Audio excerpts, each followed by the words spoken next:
folks. We're going to, if you're following the agenda, we're going to take a little bit of a diversion, but we will continue on, and we'll get back. We'll move a couple things around, but we'll get to it before the end of the day. So now I would like to call up Emily Lowan and John Young, and they're going to talk about a deep dive on liquefied natural gas, also known as LNG. This presentation shines a spotlight on economic and climate issues posed by this project while exploring economic reconciliation claims. Am I going to stand here or over there? Here's good.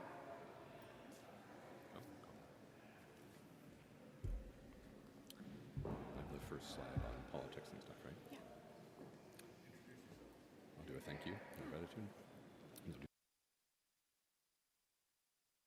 Thank you, everyone, and thank you to the organizers for inviting us, and thank you to Chief Nemox and to Jesse for asking us to come and share what we have been learning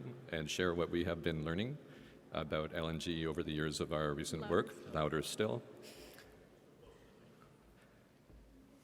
I'm going to start over. Mostly just to say thank you and to share our sense of honor and humility to be here, and thank you to the organizers, and thank you to Chief Nemox and to Jesse for asking us to make this presentation. It's based on our research and work over the last several years. I was at the David Suzuki Foundation, now I work for the Climate Action Network, working primarily on issues around LNG, and my colleague Emily does too, and she is going to say a few words before we dive into the slides. Yeah, it's so wonderful to be with all of you here today. I just wanted to extend my particular gratitude for all of the people that are here and have come before us defending these lands, all of the folks that were involved defending and protecting Leilu Island, all our land defenders through Wet'suwet'en, Gitxsan, Gitnyao territories. We're just here to support and to share some information that we've learned over the years. But you're the real leaders and experts here, so we come to you very humbly and with gratitude for this invitation.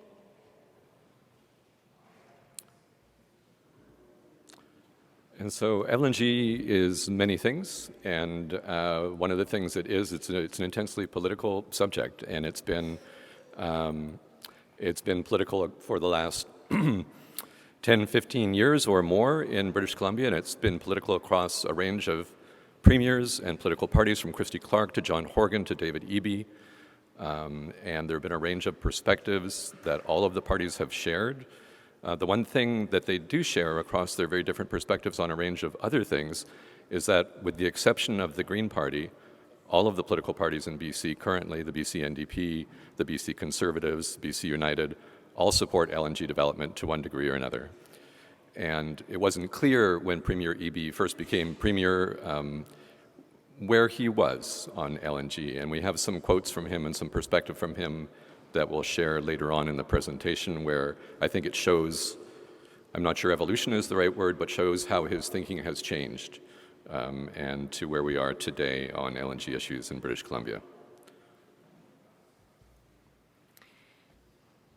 It should come as no surprise to you that we're in the midst of a very tough, ongoing affordability crisis. I think it's something that we all feel every day, every month, and it's really shaping our deeper political landscape and forces us to sort of have just one foot in front of the other, focused on our daily needs. And for that reason, many people are not focused on these issues of LNG and climate.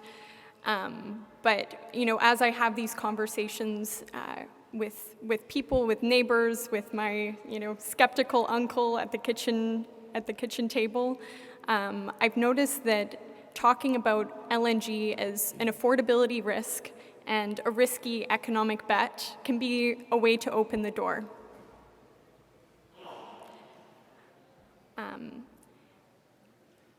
So carrying on that note of affordability, if more LNG projects go ahead, then it's clear from examples in Australia and the US who are further down the line with their LNG export industry, that their costs of gas, their utility bills are going up.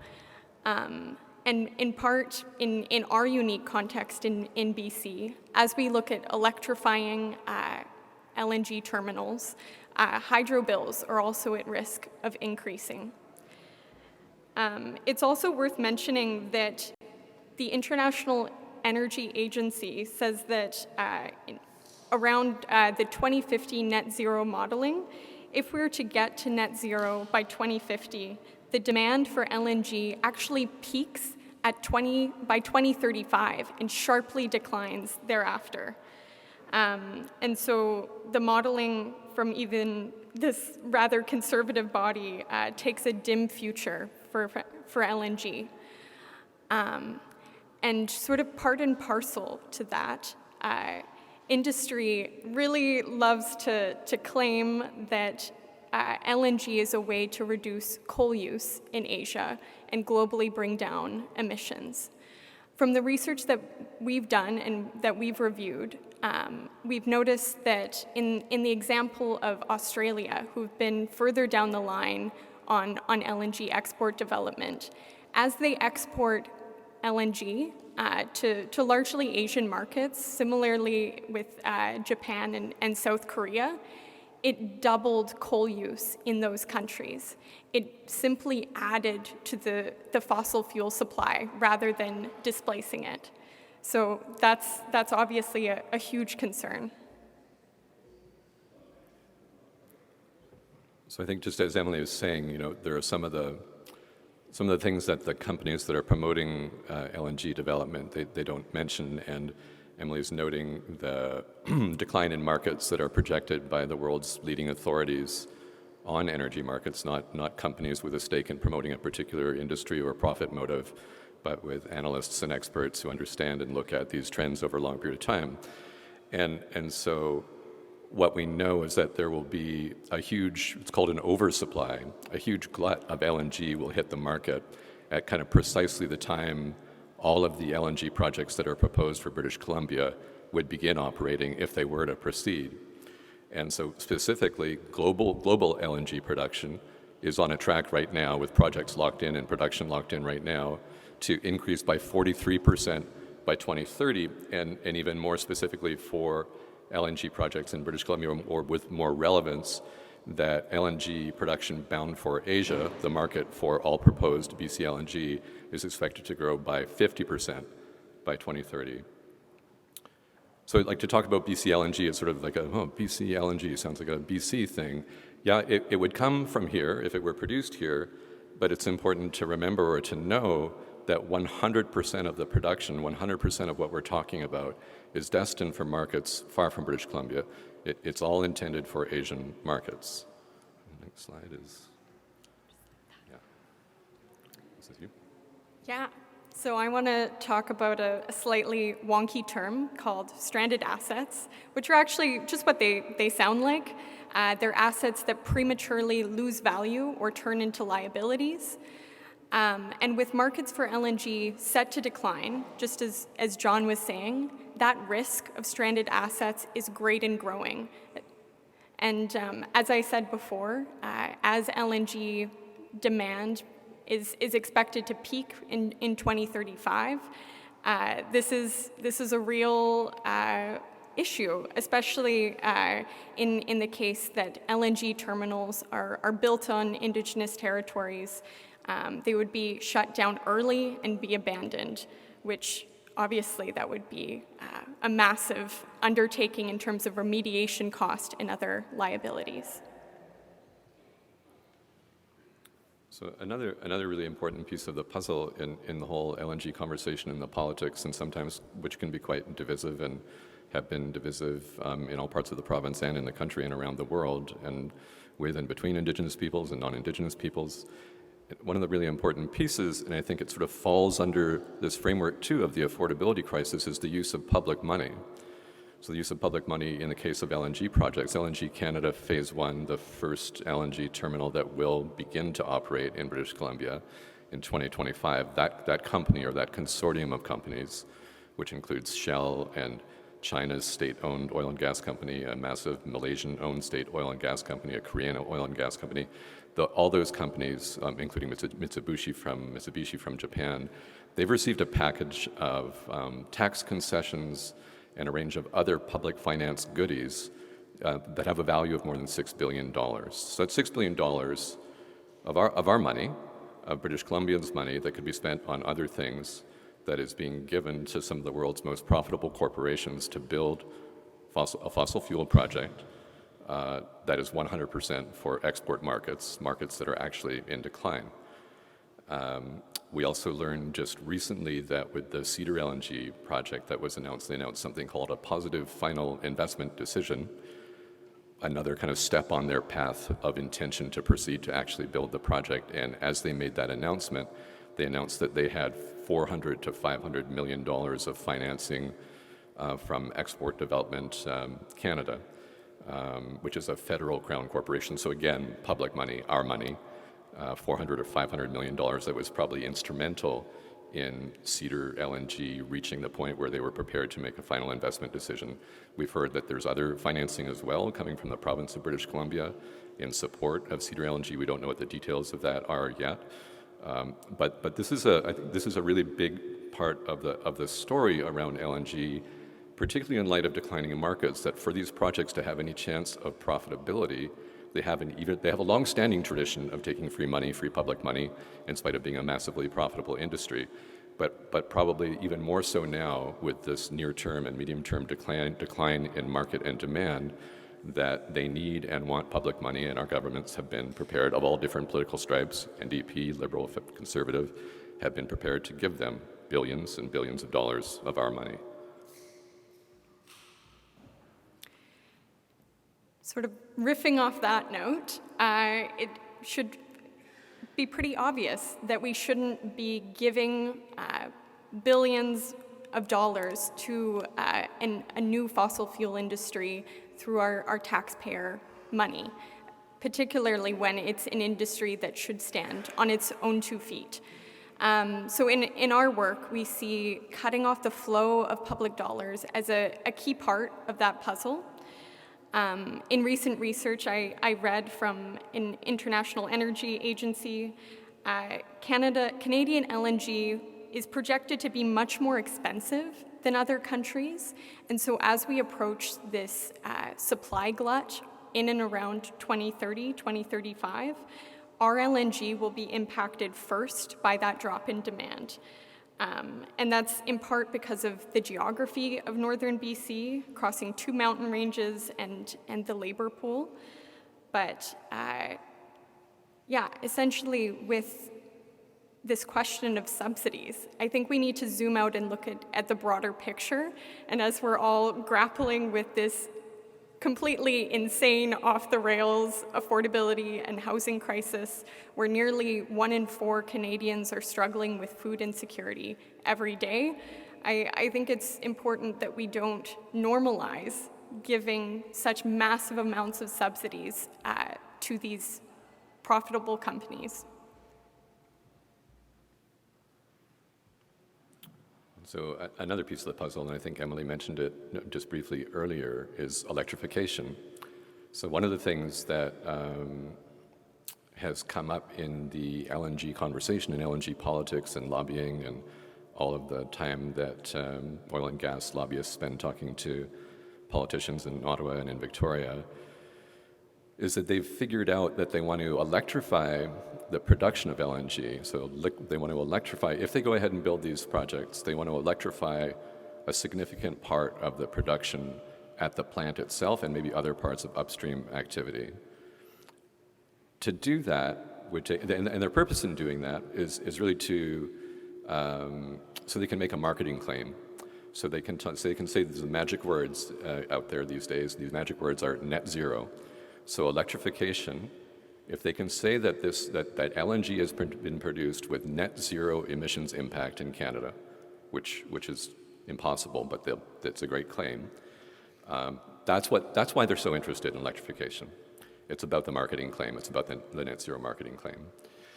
Now, if we were to allow that to happen, if we were to allow all of these LNG projects to proceed, an organization, highly trustworthy, well-respected organization called the Pembina Institute last year did a piece of analysis, and they found that it would take the equivalent of 8.4 Site C projects to provide enough electricity for the 7 LNG projects that are currently proposed or about to be operational. Site C, the most recent estimates for Site C's final price tag is $16 billion. So 8.4 Site Cs to fuel 7 LNG projects for a 100% export market in decline is not a good use of billions of dollars. In addition to which, there are many of us, and there are many good reasons for us to want to electrify as many parts of our society as we possibly can, for reasons of the climate benefit that would provide and the reduction in emissions. If we provide, it would be the equivalent of 2/3 of all the electricity that we currently use in British Columbia today. That's what we're talking. That's what it would take to power these LNG plants with electricity. If we use all of that electricity for that purpose, it's not available. People call this an opportunity cost. It's not available for other things. It's not available for other industries, clean industries. It's not available to electrify residential and building sectors, to put heat pumps in apartment buildings. It's not available because it's all in these facilities, or it could be. So that's probably one of the hottest and most important issues for those of us who are working on and care about kind of this decisive moment in the choices of how we're using billions of public dollars, where we are in the climate crisis, and whether we're going to allow a brand new fossil fuel industry, LNG, to be built in British Columbia as the climate crisis intensifies. So that's a big thing for us all to get our heads around.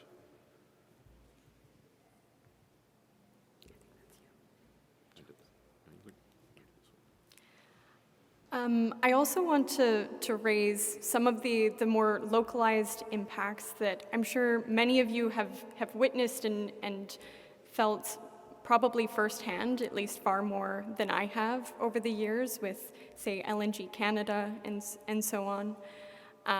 But for those of you who are less aware, there are some real challenges with man camps entering local communities, where thousands of workers descend to build these industrial projects.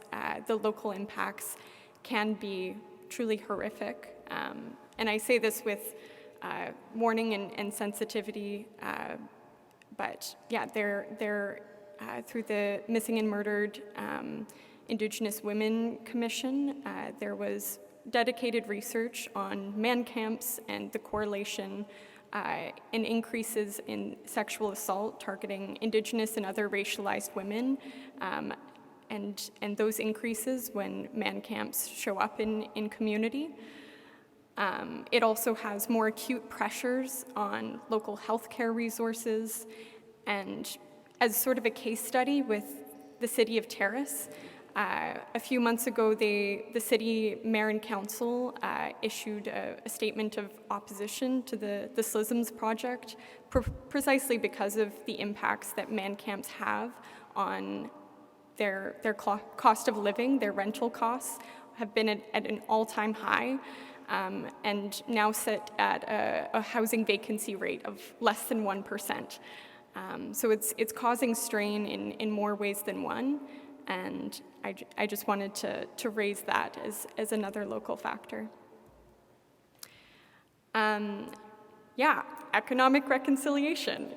I think it's a term, it's a buzzword that we've been hearing a lot lately. It shows up on billboard ads, it enters political speeches and election platforms. But I'm serious about terms and what they mean, and I'm cautious of buzzwords. So in conversation with my friends in community here and my research that I've done, It's become very clear that, it's a complicated subject with a wide range of views on what economic reconciliation is and could be. For some, that's looked like impact benefit agreements and equity ownership stakes. And for others, it requires systemic change and a deeper look at colonial systems. It would require full Indigenous sovereignty over economic development in territories, and all of the unraveling in the broader conditions that would enable a full resurgence and for Indigenous economies, law, and governance structures to thrive.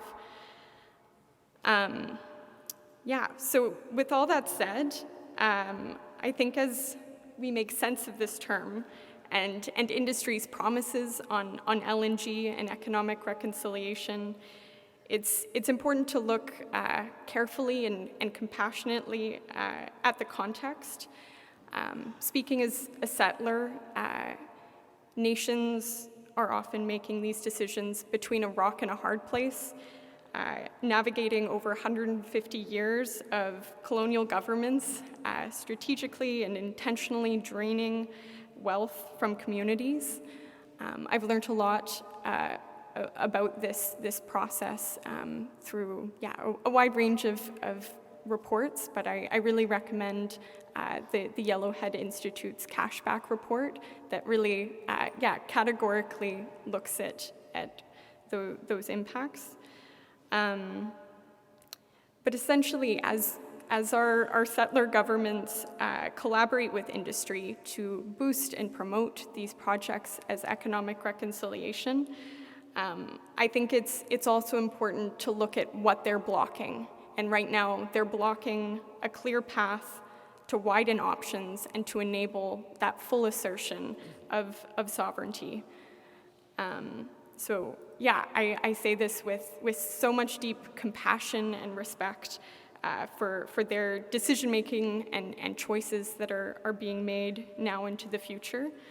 And for settlers like myself, I think it's important to just preface that we oppose projects and these nasty root causes, not people. And for all the settlers in the room, I think it's so incredible that we're here to dedicate more time, more energy to deeply support Indigenous sovereignty movements, and across our work over the span of this whole year, acting in service and being accountable to Indigenous-led frontlines. I also want to shout out my friends here who are fighting industry's co-optation of economic reconciliation.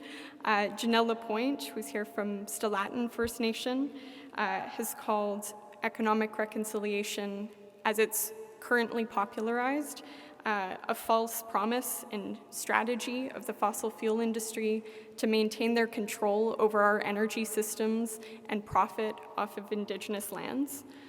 And with these ownership stakes, communities are risking billions in potential stranded assets and remediation costs. So with all this being considered, I think there's really valid increasing concern that economic reconciliation is just another bait and switch that in fact limits the future of sovereignty to a quick financial transaction, and a risky one at that. Thanks so much, Emily. I just wanted to, I think we skipped a slide, and it was when Emily was talking about man camps and the impacts of man camps, that was connected to something we also wanted to talk about was jobs. Jobs is another big piece of the conversation. It's certainly a big part of the claims that the industry makes, and that government is only too happy to repeat. Governments love mega projects, and it's definitely true that the construction of pipelines and the construction of these liquefaction plants creates thousands of jobs. They do, but they're temporary jobs. They're temporary jobs that come with the man camps and the impacts that Emily was speaking about.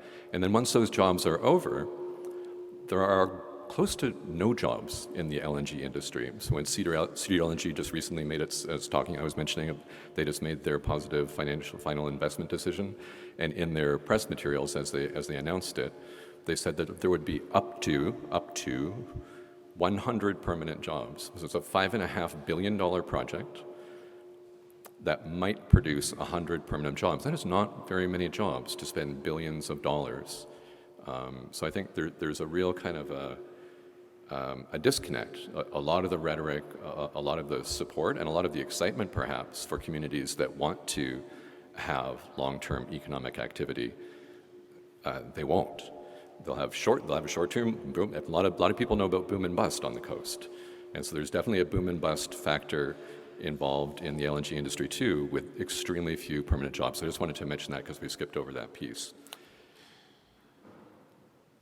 So as Emily said, as we started, one of the ways into the complexity of LNG and talking about LNG, and people are primarily dealing, many people, most of us, millions of us, are understandably fixated on and preoccupied by the stresses of the affordability crisis and everything that touches in our lives, getting through each day.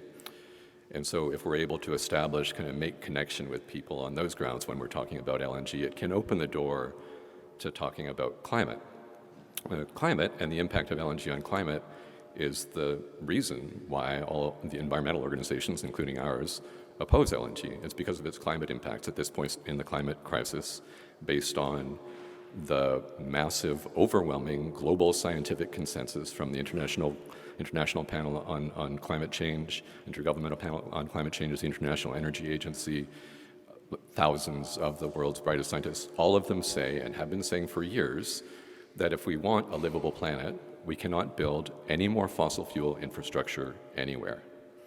And they don't have any qualifications. They don't say, well, maybe a bit over here, maybe that kind, maybe liquid, maybe LNG, maybe. They just say no more fossil fuel infrastructure anywhere in the world if we want a livable planet. Because that's where we are. That's just the moment we're at. That's the moment we face as the climate changes rapidly. More and more of us are seeing that in our own lives, whether we're living with fire risk or drought, or we're seeing changes in fish and migratory patterns. We're seeing changes in wildlife and biodiversity. That's mostly about climate. So that's for us where our opposition comes from primarily is on climate, and the science and the analysis it's just indisputable. It's crystal clear. Now, where the debate has evolved, well, evolved is the wrong word, where the debate happens between supporters of LNG and those of us who oppose it, the supporters say that LNG burns more cleanly than coal. It's cleaner fuel than coal. And that's true. It's true that at the burner tip, LNG is a cleaner burning fuel than coal. But that's right at the burner tip. But if you take the entire life cycle process, the life cycle analysis of LNG from the first fracking well, through the pipeline, through the liquefaction plant, onward to the shipping process across the world, and then you burn that fuel in Japan or South Korea, wherever you're going to do it, all of the research and a growing body of research very strongly suggests that there's either no difference, there's no benefit to LNG over coal. In some cases, there's some recent compelling research out of a well-respected university, Cornell University, that says that LNG is actually considerably worse than coal for the climate. There will be a war of studies. The war of studies will continue, but I think that the bottom line is for people like us, of just like trying to make sense of this complex issue. What we don't need, what we do not need, is more fossil fuel. We just don't need. Fossil fuel can never be a solution to a climate crisis that is caused by fossil fuels. Yeah. Should we do the emissions? Would we do how big? Oh, yeah, how big emissions? Oh, and I just wanted to mention. Is this me? Yeah, I just wanted to mention the scale of the emissions. So again, part of this conversation around electrification, electrifying LNG facilities is to support the marketing claim around net zero. It's definitely true that producing LNG with electricity rather than with natural gas would create fewer emissions in the production process here in British Columbia. But if all of these projects went ahead, if all seven projects went ahead, again, this was the Pembina Institute that calculated this figure, which the industry has not disputed, it's just a true figure, we would end up with creating 130 megatons of GHG emissions, of greenhouse gas emissions. We'd be exporting them, and they'd be burned, and those emissions would be created in Japan or South Korea or wherever. But we only have one atmosphere, so that's 130 more megatons into the atmosphere from LNG generated here, regardless of net zero claims, blah, blah, electrification, whatever. When it gets burned, that's where the emissions really come from. 130 megatons of GHGs is a bit more than twice, a bit more than double all of British Columbia's emissions for a year and about 20% of Canada's emissions for a year.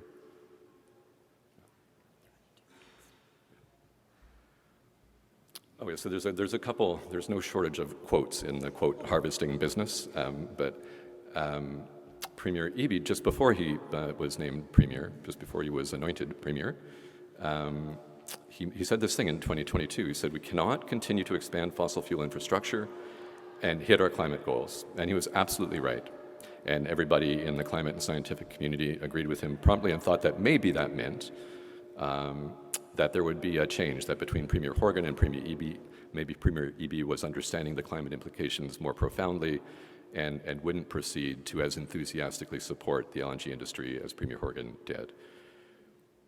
He has gone on to embrace the industry more warmly, to approve more projects, to provide more public financing. There's still a lot more to be done, so we'll wait to see the evolution of his thinking. But then, just earlier this week, in an interview with Bloomberg News Network, he used this quote. He was quoted saying this in an interview.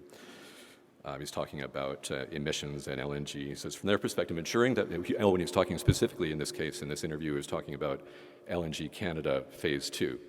So the one big project that is going to go on stream that will become operational in 2025 is LNG Canada Phase 1.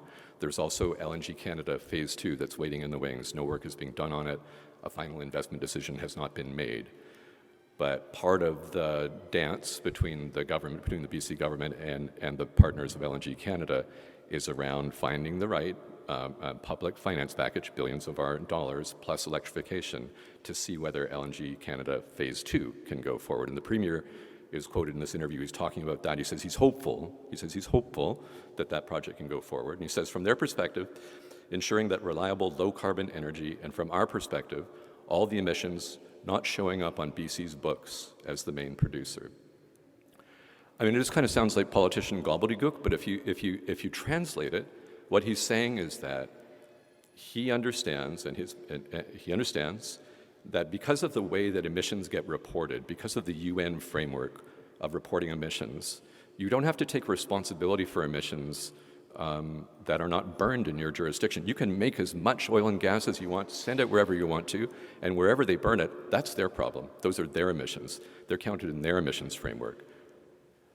So he's recognizing, in this quote to me, what it says to me is that he recognizes the enormous climate damage that comes from BC LNG and that would come from an expansion of the industry, but that he would get to continue to play the game of, oh, it's not a problem in BC because we don't have to count, or more importantly, take responsibility for these emissions. And I think at this point, and while that's technically true in the technocratic world of emissions reporting protocols in the United Nations and all that stuff, but it's a moral issue, it's an ethical issue, and I think at this point in the climate crisis, it's just not, it's not excusable. It's inexcusable for any leader of any stripe of any political party to kind of dodge the moral implications of these decisions. So. Me again? You want to do this one? You know this one? I know this one. Okay. This is a fun little catchphrase to sort of summarize a lot of what we've been saying. And it's this anecdote called the three locks. That LNG locks in emissions, it locks up investment, and it locks out renewables. I find that's a good one to have at the tip of your tongue with neighbor conversations. Just wanted to put that out there.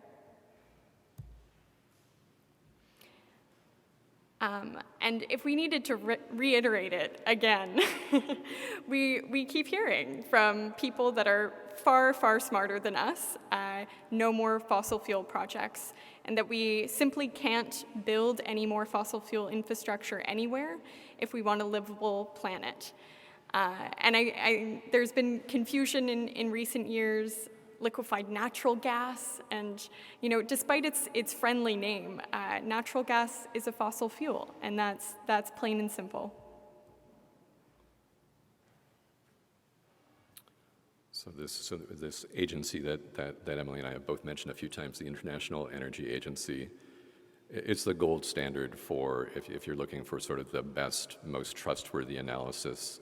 And it's not just us in the environmental community who believe this, it's like people in the financial community, the business community. It's like these are the global experts on understanding what's happening in energy markets and energy economies right now, and also what's going to happen based on everything they know and understand in their models. And so they've modeled the different claims and commitments that governments have made around the world about their intentions to reduce the carbon intensity of our societies.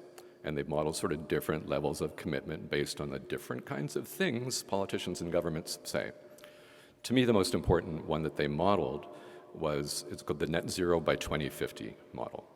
So net zero by 2050 is what it sounds like. It's that by the year 2050, we will no longer be adding carbon to the atmosphere.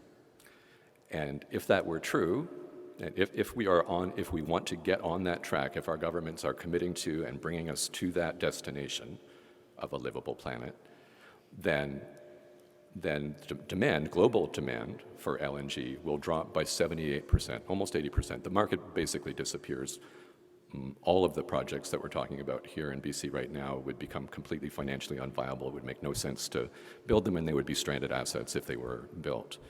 And so what I often think when I think of how to communicate this, it's like the line that comes for me is like understanding that need to drive down demand. Betting on LNG is betting against a livable planet. Betting that you want profitability out of a new fossil fuel industry at this point in the climate crisis means that you're prepared to bet, and you want to bet, against a livable planet. That does not seem like a good bet. So that was all pretty dark. What's the good news?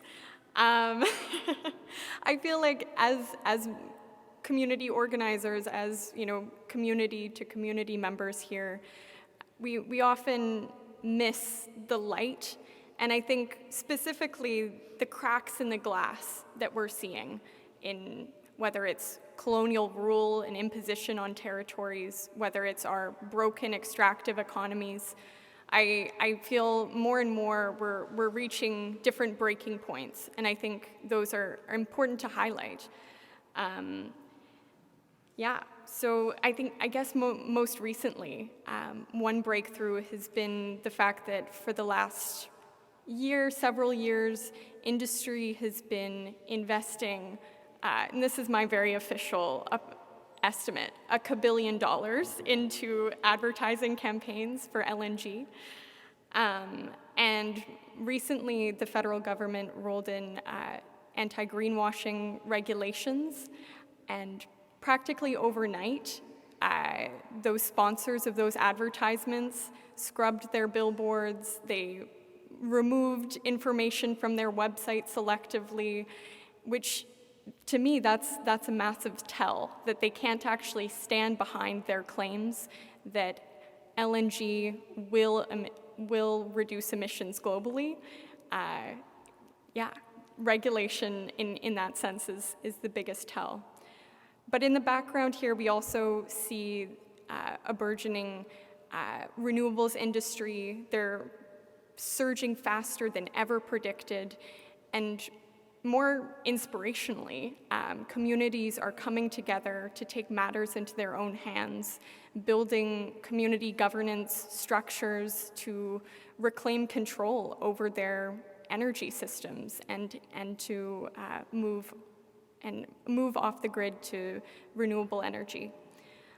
But I think the biggest thing for me is that Indigenous-led resistance with robust solidarity from diverse settler communities, I think that really scares colonial governments and the fossil fuel industry. I think this kind of gathering and conversation where we're fighting for unity and a world that takes care of us all and And yeah, it's so important to highlight these progressions and these fights where we're making real progress together. So yeah, that kind of transitions into the next slide, that I'm so grateful to be here in community and building these alliances and relationships with you all, and just sitting and listening and connecting with each other in a deeper way than, you know, the internet space ever allows. Because so far my time in this gathering, I've felt so deeply heartened, and have felt a real sense of hope just by talking and listening and sharing these stories with one another. So very, very grateful for that.